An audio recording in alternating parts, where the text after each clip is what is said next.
जरांगे मुंबईकडे रवाना। अटी शर्थींसह जरांगेंना आझाद मैदानावर एक दिवसाच्या आंदोलनासाठी परवानगी। सार्वजनिक सुट्ट्यांना आंदोलन करता येणार नाही। आझाद मैदानावर आंदोलनाची परवानगी दिल्यामुळे आभार। नियमांचं पालन करणार, पण एक दिवस नाही तर आम्ही बेमुदत आंदोलन करणार। जरांगेंची भूमिका।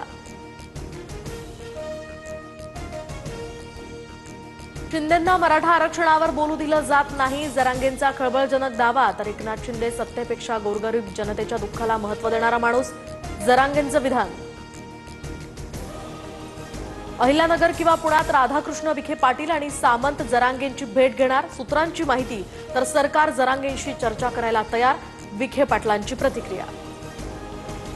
जरांगेंच्या मराठा शिष्टमंडळाची डीसीपी प्रवीण मुंडेंशी चर्चा। मराठा शिष्टमंडळ सकाळपासून आझाद नगर पोलीस ठाण्यात। मुंबईतील आंदोलनाच्या परवानगी संदर्भात अजूनही संभ्रम। मुंबईला निघण्याआधी मनोज जरांगेंकडून बाप्पाची पूजा। आम्ही सुद्धा हिंदू, गणेशोत्सवाला गालबोटही लागणार नाही। जरांगेंचं स्पष्टीकरण। उद्धव ठाकरेंकडून सहकुटुंब शिवतीर्थावर बाप्पाचं दर्शन। 2 तासांच्या भेटीत राज ठाकरे आणि उद्धव ठाकरेंमध्ये स्वतंत्र 10 मिनिटे चर्चा झाल्याची माहिती। ठाकरे बंधूंच्या युतीच्या चर्चांना यामुळे उधाण। श्री गणेशानं सद्बुद्धी दिल्यामुळे दोन्ही भाऊ